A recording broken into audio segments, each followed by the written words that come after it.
Friends, welcome to my YouTube channel N access. तो friends, आज हम डिस्कस करने जा रहे हैं इम्यूनोग्लोबुलिन्स।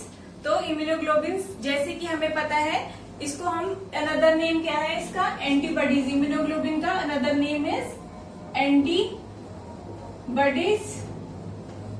तो हमें पता है एंटीबॉडीज हमारे शरीर में कब फॉर्म होते हैं। जब कोई भी एंटीजन बाहर से आके हमारी बॉडी पर अटैक करता है तो हमारी बॉडी उसके रिस्पॉन्स में इम्यूनोग्लोबुलिन्स फॉर्म करती है। तो इम्यूनोग्लोबुलिन्स आर ग्लाइकोप्रोटीन्स। ये वर्ड आपने याद रखना है, क्या होती है। Immunoglobulins are glycoproteins which are formed in response to an antigen। क्या बता दिया, इम्यूनोग्लोबुलिन्स हमारे ग्लाइकोप्रोटीन्स होते हैं जो कब फॉर्म होते हैं, जब भी हमारे शरीर पर एंटीजन अटैक करता है तो उसके रिस्पॉन्स में हमारा इम्यून सिस्टम इम्यूनोग्लोबुलिन्स बनाता है। तो हमारे पास 5 क्लासिफिकेशन है बेसिकली इम्यूनोग्लोबुलिन्स की।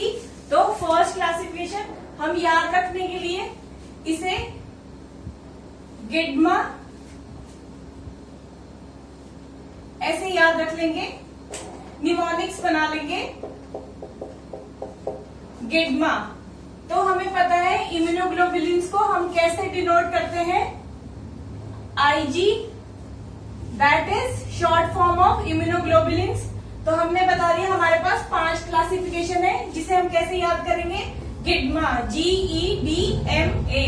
तो first one is gamma globulins, next one is epsilon globulin, next one is delta immunoglobulin, next one is mu immunoglobulin और अल्फा इम्यूनोग्लोबुलिन। अगर आप याद करना चाहते हो बेसिकली सीक्वेंस में तो कैसे कर सकते हो, ये हमने बता दिया नॉर्मली, या आप ऐसे कर सकते हो अल्फा, गामा, डेल्टा, एप्सिलॉन और last one is mu. But it is the easiest way कि आपको एक हमने निमोनिक बता दिया है गिड्मा करके, तो हमने बता दिया इसके full form, G for gamma immunoglobulin, E for epsilon, D for delta immunoglobulin, M for mu और A फॉर अल्फा इम्यूनोग्लोबुलिन। तो हम इसे डिनोट कैसे करेंगे, immunoglobulin G, IgG, IgE, IgD, IgM और IgA। मतलब immunoglobulin gamma, immunoglobulin epsilon, immunoglobulin delta, immunoglobulin mu और immunoglobulin alpha. अब हम इसे डिटेल्स में पढ़ेंगे, डिटेल क्लासिफिकेशन, क्योंकि ये सभी जो क्लासिफिकेशन है ये most of the time exam में पूछी जाती है। इसके छोटे छोटे पॉइंट्स हैं जो आपने माइंड में अच्छे से याद करके रखने हैं। तो हम डिटेल में पढ़ेंगे, जिसमें हम सबसे पहले स्टार्ट करेंगे इम्यूनोग्लोबुलिन जी से। IgG हम आपने ध्यान रखना है, आपने इसके जो मैं छोटे छोटे पॉइंट्स बताऊंगी वो आपने अच्छे से नोट डाउन करने हैं और लर्न करके रखना है। IgG ये क्या बनाता है, ये हमारा 70 to 75% ऑफ टोटल इम्यूनोग्लोबुलिन किससे मिलकर बने होते हैं, IgG से मिलकर बने होते हैं। तो हमने बता दिया। नेक्स्ट इंपॉर्टेंट पॉइंट रहेगा इसका, ये क्या होता है, इसका स्मॉलर मॉलिक्यूलर वेट होता है, स्मॉलर मॉलिक्यूलर वेट। इसकी हाफ लाइफ क्या होती है फ्रेंड्स, हाफ लाइफ होती है हमारा mean survival time. Half life is mean survival time. तो तो इसका मीन सर्वाइवल टाइम होता है 21 to 23 डेज। प्लीज नोट कर लीजिए, ये बहुत ज्यादा इंपॉर्टेंट पॉइंट है। हमारा आईजीजी का मीन सर्वाइवल टाइम कितना होता है या हाफ लाइफ कितनी होती है 21 to 23 डेज। अगर एग्जाम में हमसे पूछा जाता है एवरेज तो 21 to 23 डेज, अगर सिंगल वैल्यू पूछी जाती है तो हमने टिक करना है 23 डेज। इंपॉर्टेंट है, प्लीज याद रखना है। नेक्स्ट आता है हमारा आईजीजी कहाँ कहाँ फाउंड होता है। ये फाउंड होता है ब्लड में, लिम्फ में और इंटेस्टाइन में। इंटेस्टाइन में कहाँ कहाँ फाउंड होता है, ब्लड में, लिम्फ में और इंटेस्टाइन में। नेक्स्ट इंपॉर्टेंट पॉइंट आता है इसका स्ट्रक्चर। तो इसका स्ट्रक्चर अगर आप देखेंगे तो इसे हम वाई शेप्ड स्ट्रक्चर हमें देखने को मिलेगा with the help of microscope. Exam में बहुत बार पूछा जाता है आईजीजी का स्ट्रक्चर हमें कैसे देखने को मिलेगा। हमने बता दिया, हमें वाई शेप स्ट्रक्चर देखने को मिलेगा। और ये क्या करता है, आईजीजी का काम क्या है, ये न्यूट्रलाइज करता है, neutralise the toxins and microbes. ये तो हमें पता ही है कि इम्यूनोग्लोबुलिन्स का काम क्या है, काम इनका यही है कि ये हमें माइक्रोब्स और टॉक्सिन जो एंटीजन होंगे, एंटीजन प्रोड्यूस करेंगे टॉक्सिन, उनको न्यूट्रलाइज करके हमारे इम्यून को स्ट्रॉन्ग करेगा। और नेक्स्ट इंपॉर्टेंट पॉइंट है, बहुत ही important point exam point of view से, एक आईजीजी इम्यूनोग्लोबिन ही ऐसा इम्यूनोग्लोबिन है जो at the time of pregnancy, during pregnancy ये क्रॉस कर सकता है प्लेसेंटल बैरियर को। IgG can cross placental barrier।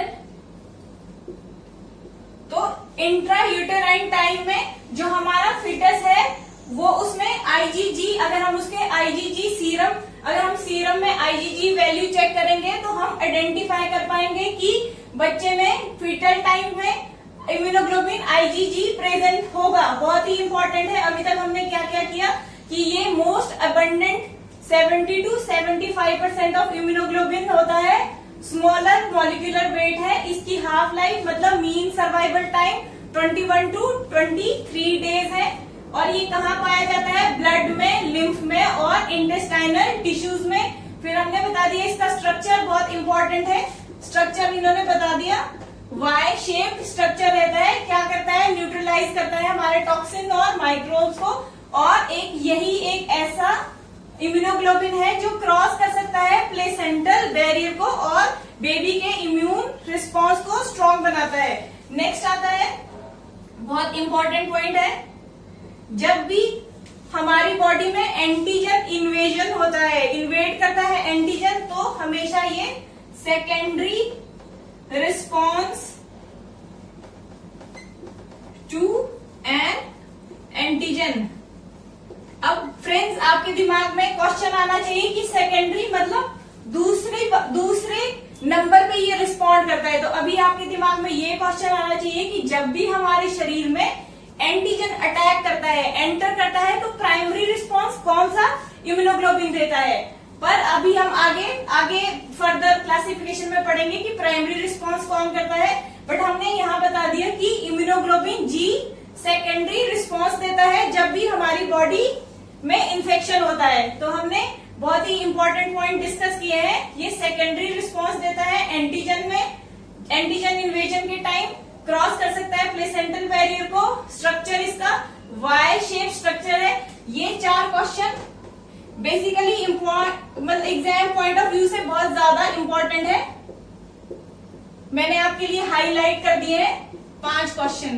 तो हमने एक क्लासिफिकेशन से हमें 5 अच्छे क्वेश्चन मिल गए हैं। नेक्स्ट क्लासिफिकेशन आती है हमारी इम्यूनोग्लोबिन एम। तो इम्यूनोग्लोबिन एम हमारा 5 to 6% ऑफ टोटल इम्यूनोग्लोबिन बनाता है, 5 to 6% of total immunoglobulin.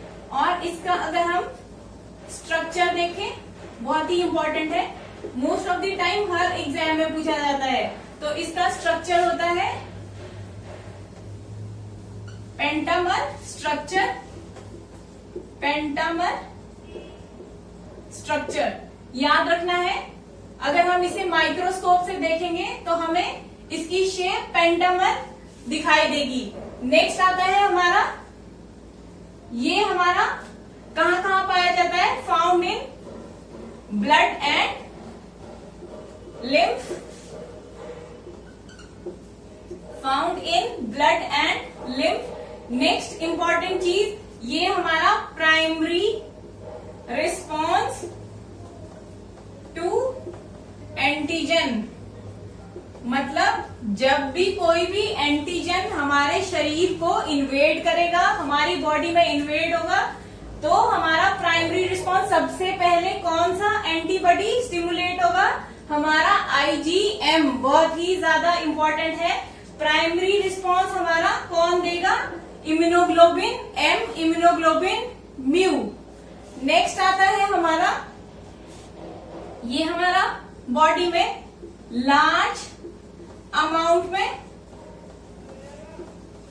Produce होगा, कब, जब हमारी बॉडी में एंटीजन एंटर करेगा। हमने बताया वैसे ये 5 to 6% ऑफ इम्यूनोग्लोबिन बनाता है, बट सडन इसके अमाउंट में क्या हो जाएगा, इंक्रीज अमाउंट प्रोडक्शन हो जाएगा। कब होगा, जब भी हमारी बॉडी में प्राइमरी, जब हमारा बॉडी में एंटीजन इन्वेजन करेगा। और नेक्स्ट इंपॉर्टेंट पॉइंट है, हमने बताया था कि इम्यूनोग्लोबिन जी को छोड़ के कोई भी अदर इम्यूनोग्लोबिन है वो प्लेसेंटल बैरियर को क्रॉस नहीं कर सकते।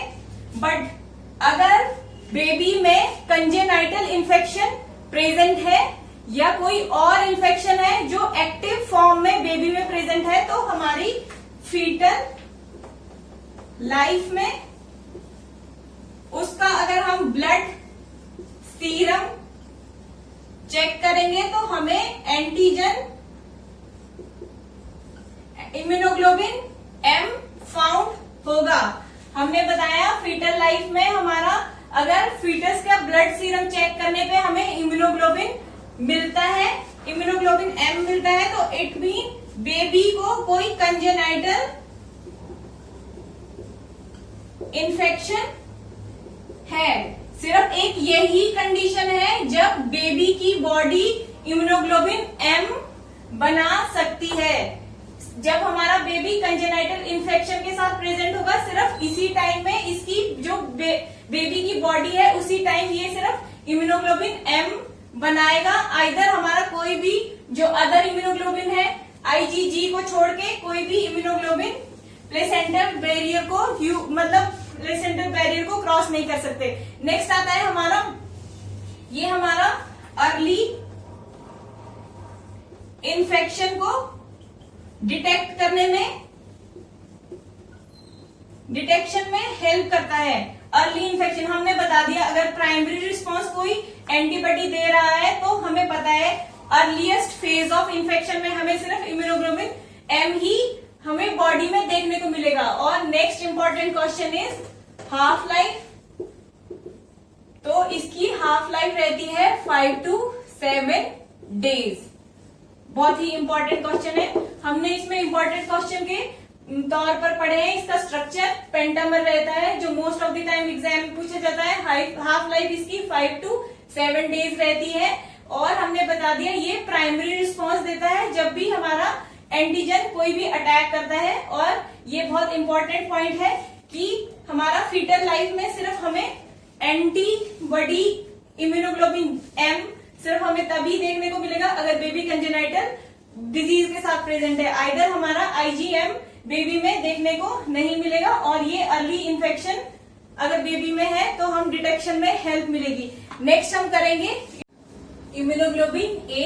तो इम्यूनोग्लोबिन ए हमारा फॉर्म करता है 13 to 15% ऑफ टोटल इम्यूनोग्लोबिन। और इसकी हाफ लाइफ होती है 6 to 8 डेज। याद रखना है 13 to 50% ऑफ इम्यूनोग्लोबिन बनाता है। इसकी हाफ लाइफ रहती है 6 to 8 डेज। और एग्जाम पॉइंट ऑफ व्यू से बहुत इंपॉर्टेंट चीज कि ये हमारा बॉडी सिक्रीशन में पाया जाता है, बॉडी सिक्रीशन में पाया जाता है। Found in body secretion. तो बॉडी सिक्रीशन में फॉर एग्जांपल ये पाया जाएगा हमारे ब्रेस्ट मिल्क में, found in breast milk, semen, prostate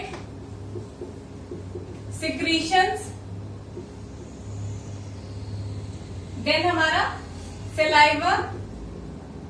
और हम या तो ऐसे याद रख सकते हैं, ये हमारा फाउंड होगा म्यूकस ऑफ जीआई ट्रैक और जीयू ट्रैक। हमने क्या क्या बता दिया, ये हमारा बॉडी एग्जाम में ऐसे क्वेश्चन आता है कि which immunoglobin is found in body secretion. तो हमने याद रखना है इम्यूनोग्लोबिन ए, और किस किस सिक्रीशन में पाया जाता है, breast milk, semen, prostate secretion, saliva और म्यूकस ऑफ गैस्ट्रोइंटेस्टाइनल ट्रैक और जेनिटो यूरिनरी ट्रैक। इसी से एक इंपॉर्टेंट पॉइंट आप याद रखोगे कि ये प्रिवेंट करता है जीआई और जीयू इन्फेक्शंस को, ये प्रिवेंट करता है गैस्ट्रोइंटेस्टाइनल और जेनिटो यूरिनरी इन्फेक्शंस को। नेक्स्ट इसका बहुत ही ज्यादा इंपॉर्टेंट पॉइंट आता है एग्जाम पॉइंट ऑफ व्यू से कि इम्यूनोग्लोबिन राइज हो जाते हैं, इम्यूनोग्लोबिन ए राइज हो जाते हैं इन वायरल इन्फेक्शंस। फ्रेंड्स आपने याद रखना है, बहुत इंपॉर्टेंट है, एग्जाम में ऐसे पूछा जाता है which immunoglobin rises in viral infection. तो आपको याद रखना है इसका right answer will be immunoglobin ए।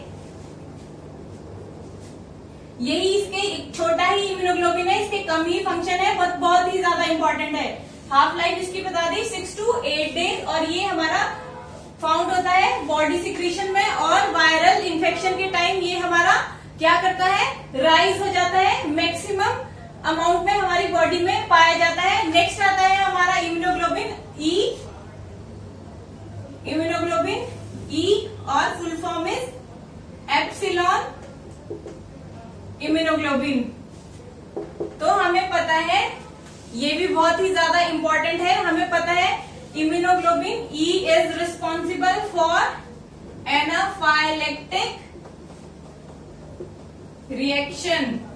जब भी हमारी बॉडी में fight and flight response antigen के खिलाफ करवाना हो तो हमारा इम्यूनोग्लोबिन ई एकदम से एक्टिवेट हो जाता है और एनाफाइलेक्टिक रिएक्शन कॉज करता है, और ये प्रोड्यूस होता है इन इंटेस्टाइनल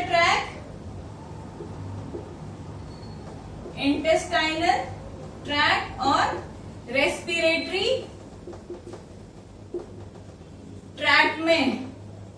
दोनों ही इंपॉर्टेंट पॉइंट है, हमने बता दिया ये एनाफाइलेक्टिक रिएक्शन कॉज करता है, और ये फॉर्म होता है इंटेस्टाइनल ट्रैक में और रेस्पिरेटरी ट्रैक में। नेक्स्ट आता है इसकी सीरम वैल्यू बहुत ही कम रहेगी, लेस देन 0.0005%। हमने देखो बहुत ही कम वैल्यू में है, बट हमने बता दिया कि एनाफाइलेक्टिक रिएक्शन कॉज करता है। नेक्स्ट हमारा इसकी हाफ लाइफ,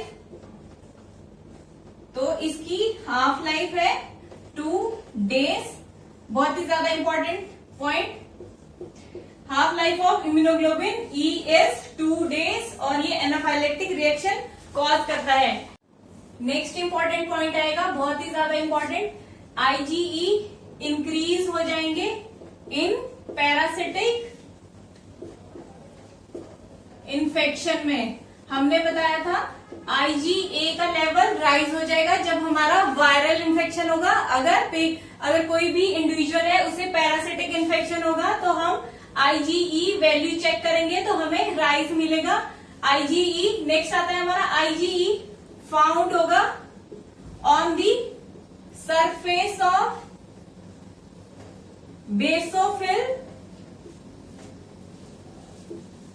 बेसोफिल और मास्ट सेल। मतलब हमें IgE कहाँ मिलेंगे? On the surface of basophil और मास्ट सेल। तो हम एग्जाम्पल, अगर हमारा इंडिविजुअल है वो पोलन के कांटेक्ट में आता है तो वो एक्टिवेशन ऑफ बी सेल्स कर देगा, एक्टिवेशन ऑफ बी सेल करेगा और बी सेल क्या करेंगे? रिलीज कर देंगे हमारा इम्यूनोग्लोबिन ई। अच्छा, एक इंपॉर्टेंट बात, जो इम्यूनोग्लोबिन ई है उसका स्ट्रक्चर भी हमें वाई शेप देखने को मिलेगा। तो हमने बता दिया हमारे बी सेल रिलीज करेंगे इम्यूनोग्लोबिन ई और वो बाइंड कर जाएंगे हमारे मास्ट सेल के साथ, मास्ट सेल के साथ बाइंड कर जाएंगे और रिलीज होंगे हमारे कुछ केमिकल। तो केमिकल में रिलीज होगा हिस्टामिन और साइटोकाइनिन। तो हमें पता है हिस्टामिन और साइटोकाइनिन जब भी बॉडी में एक्सेसिव अमाउंट में रिलीज होंगे तो हमारा anaphylactic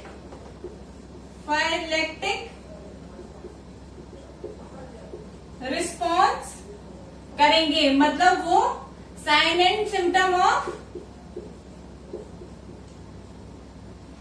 allergy, severe allergy cause करेंगे, sign and symptom of severe allergy. और हमने बता दिया कि IgE फाउंड होता है कहाँ पे? हमारा रेस्पिरेटरी ट्रैक और इंटेस्टाइनल ट्रैक। तो हमें most of the time patient में रेस्पिरेटरी साइन एंड सिम्टम बहुत ज्यादा आएंगे। और हमें याद रखना है एनाफाइलेक्टिक रिएक्शन की ड्रग ऑफ चॉइस है, drug of choice is epinephrine.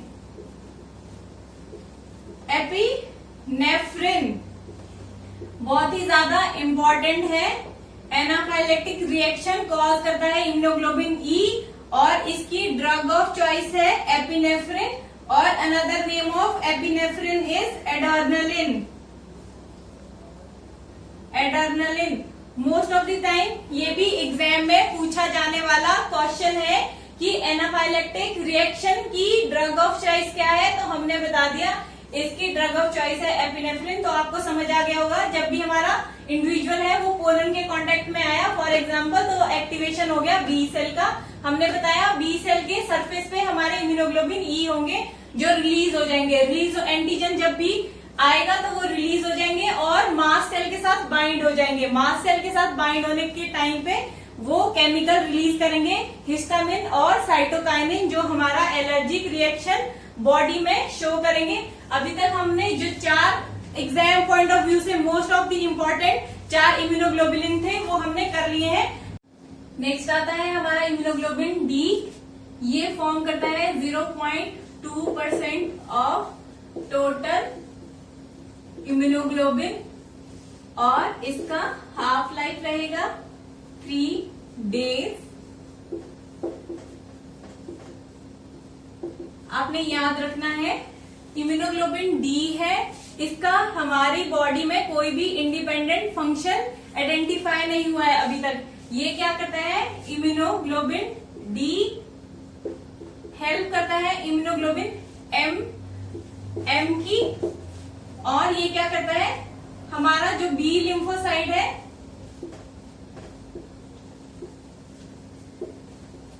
उसके सरफेस पे जाके अटैच हो जाता है और बी लिम्फोसाइट की हेल्प करता है इन द एक्टिवेशन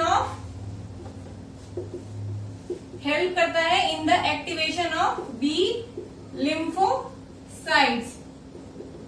मतलब वो खाली हमारा जो बी लिम्फोसाइट है इनको जब भी हमारी शरीर में एंटीजन एंटर होता है तो सिर्फ इतना इंटीमेशन देता है कि हमारे शरीर में जो एलर्जन है वो एंटर कर गया है। और ये भी इसका इंडिपेंडेंट फंक्शन नहीं है, हमने बता दिया, ये with the help of immunoglobin M क्या करेगा, बी लिम्फोसाइट को स्टिमुलेट कर देगा और हेल्प करेगा in the detection of allergen. तो फ्रेंड्स, ये थे इम्यूनोग्लोबिन डी के फंक्शन। आपने सिर्फ इसकी हाफ लाइफ याद रखनी है 3 डेज, और टोटल क्या करता है 0.2% ऑफ इम्यूनोग्लोबिन बनाता है, और इसका इंडिपेंडेंट फंक्शन नहीं है। With the help of immunoglobin M ये हमारा क्या है, बी लिम्फोसाइट को बताता है कि हमारे शरीर में एंटीजन एंटर कर गया है। तो आज हमने बहुत ही इंपॉर्टेंट टॉपिक डिस्कस किया है एग्जाम पॉइंट ऑफ व्यू से, दैट वाज इम्यूनोग्लोबुलिन, और another name of immunoglobulin is antibodies. हम सभी जानते हैं 5 क्लासिफिकेशन है हमारे एंटीबॉडीज की, जिसमें हमने बता दिया कौन सी, आपने निमोनिक्स याद रखना है, गिडमा, इम्यूनोग्लोबिन जी, ई, डी, एम, ए, ऐसे करके आप याद रखोगे। इनमें से जो most of the important points थे वो मैंने आपको अंडरलाइन करके स्पेसिफाई कर दिए हैं। आप सभी प्लीज इस वीडियो को अच्छे से देख के अपने नोट्स प्रिपेयर कीजिएगा एग्जाम के लिए। और अगर आपको मेरी वीडियो पसंद आए तो प्लीज फ्रेंड्स वीडियो को लाइक कीजिए, शेयर कीजिए, कमेंट कीजिए और मेरे चैनल को सब्सक्राइब करना ना भूलें।